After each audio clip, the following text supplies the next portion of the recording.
Hello guys, কেমন আছো? আশা করি ভালো আছো। তো সকাল সকাল আমি উঠে পড়েছি। তো উঠে পড়ে এখন দেখতেই পাচ্ছ আমার ওয়াইফও এখানে মাথা আঁচড়াচ্ছে। এখানে আমি ড্রাইভিং স্কুল থেকে আসলাম, এসে দেখলাম কি মা রান্না করছে। তো মা কি রান্না করছে তোমরা দেখো। তো এখানে কি সব বড়া ফড়া বানাচ্ছে, আর এখানে বানাচ্ছে কি আলু দিয়ে একটা আলু মশলা। তো আর কি করার আছে, তো খেতে তো হবেই, যা বানাবে খেতে তো হবেই, আর কিছু করার নেই। তারপরে আবার আমার বউ বায়না করছে কি সন্ধেবেলা মেলায় যাবে, কিছু করারও নেই। তার জন্য তাড়াতাড়ি করে আমরা খেতে বসে গেলাম। এখানে ডাল হয়েছে, আলু মশলা হয়েছে, শাক ভাজা হয়েছে, লেবু নিয়ে নিয়েছি। তো এখানে বিন্দাস আমরা তিনজনে মিলে বসে খাওয়া দাওয়া করবো এখন।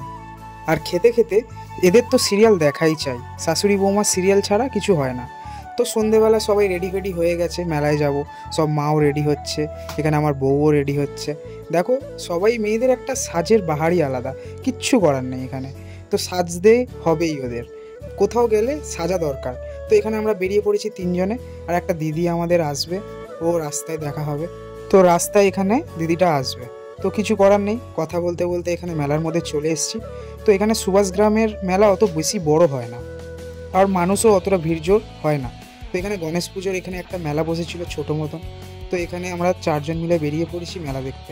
কয়েকটা স্টল আছে, সাজার জিনিসের দোকান আছে, আর দুই একটা খাবার দোকান আছে। তো এটা অত বেশি বড় মেলা নয়। তো এখানে কিছু করারও নেই, এসছি ঘুরতে, ঘুরে যাব। তো যারা যারা সুভাষগ্রাম থেকে দেখছো বন্ধুরা, তোমরা লাইক আর সাবস্ক্রাইব করে দিও। তো এখানে আশেপাশে দেখতেই পাচ্ছ সাজার জিনিসের দোকান বেশি, ছেলেদের জিনিসের দোকান খুব কমই আছে, একটা দুটো দোকান ছেলেদের জিনিসের আছে। তো এখানে আর কিছু করার নেই। তো এখানে আমরা ঘুরে ঘুরে দেখছি যে কোন স্টলে ঢুকবে। মেয়েদের ব্যাপার, তো মেয়েরা তো কিছু না কিছু কিনেই তো মেলা থেকে যাবে। আর তার মধ্যে আমার ভাগনাও বলেছে কি একটা কারেন্টের একটা ফ্যান কিনবে। তো ওইটাই দেখার জন্য মাকে নিয়ে চলে আসলাম একটা খেলনার দোকানে। তো মা দাম দর করছে যে ওই ফ্যান একটা কিনে দেওয়া হবে। আমার ভাগনা বায়না করেছে দিদার কাছে, আর দিদা সেটা দেবে না, এটা কোনোদিন তো হতে পারে না। তো এখানে দাম দর করছে, আমি ততক্ষণ আশেপাশে দেখছি যে কত ভিড় হলো, কত কি হলো, কি কি আছে স্টলে, এসবই দেখছি। কারণ মেয়েদের সাথে বেরোলে তো তোমরা দেখতেই পারো যে কীরকম কী চাপ থাকে। ওরা কিনতে কাটতেই মানে ব্যস্ত, আর কিছু দেখার কোনো সুযোগই নেই আশেপাশে কি আছে না আছে। সাজার জিনিস দোকান হলেই ঢুকে পড়বো, এরকম একটা ব্যাপার। তো দেখতে দেখতে এখানে মা এখানে পয়সা দিচ্ছে, ফ্যানটা কেনাও হয়ে গেছে। তো আশেপাশে এখানে দেখছি যে কি কি আরও আছে, আর আমার বউও দেখছে যে কি সাজার জিনিসের দোকানে ঢোকা যায় বা কি কেনা যায়। কারণ মেয়েদের মেলায় গেলে তো কিছু না কিছু তো কিনতেই হবে, কিছু করার নেই। কানের, গলার কিছু না কিছু কিনতেই হবে। তো কিছু করার নেই, তো কিনছে কিনুক, আর কিছু বলার নেই।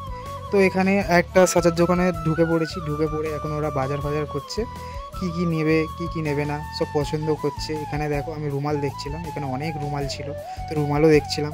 আরও এখানে দেখছি যে কি নেওয়া যায়, কেমন চমং চমং করে দেখছে দেখো যে কি নেওয়া যায়, যে বরের পকেট কিভাবে খরচা করা যায়, খালি করা যায়। তো এখানে আর কিছু করার নেই, যেটা চাইবে সেটা তো দিতেই হবে, বর হয়েছি যখন তখন তো দিতেই হবে।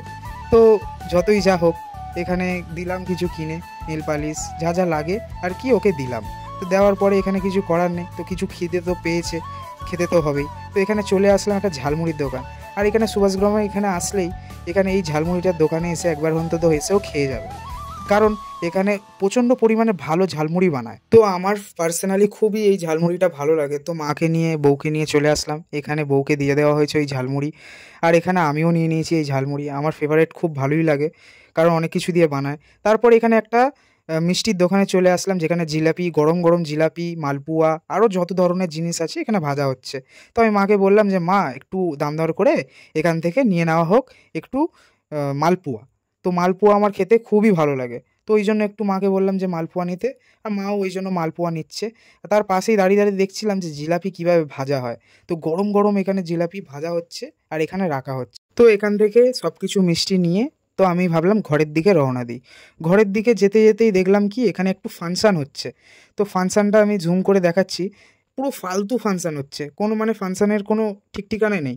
তো ঘরের দিকে যেতে যেতে মনে পড়লো যে আমাকে একটু ব্যাংকে যেতে হবে। তো ব্যাংকে গিয়ে একটু পয়সার একটু কি গড়বড় হয়েছে ব্যাংকের বইয়ে, তো একটু যেতে হবে। ওখানে গিয়ে দেখলাম যে অনেক ভিড় আছে, তো একটু দাঁড়ালাম, দাঁড়িয়ে কাজ বাজ সেরে মাকে বললাম চলো ডাইরেক্ট ঘরে যাব। তো এখানে মা বেরিয়ে পড়েছে, মাকে নিয়ে আমি বেরিয়ে পড়েছি ঘরের দিকে। তো ঘরে আসার পরে এখানে বহুত ক্লান্ত লাগছিল, আর পা ফা ব্যথাও করছিল। তো এখানে আমার বউ তো সিধা এসে বসে পড়েছে খাটের মধ্যে, এখানে দেখে দেখে আর এটিএম কার্ড ফার্ডগুলো দেখছে। যারা যারা ভিডিওটাকে একটুখানিও ভালো লেগে থাকবে তারা সাবস্ক্রাইব করে দিও, আমাদের একটু সাথে থেকো।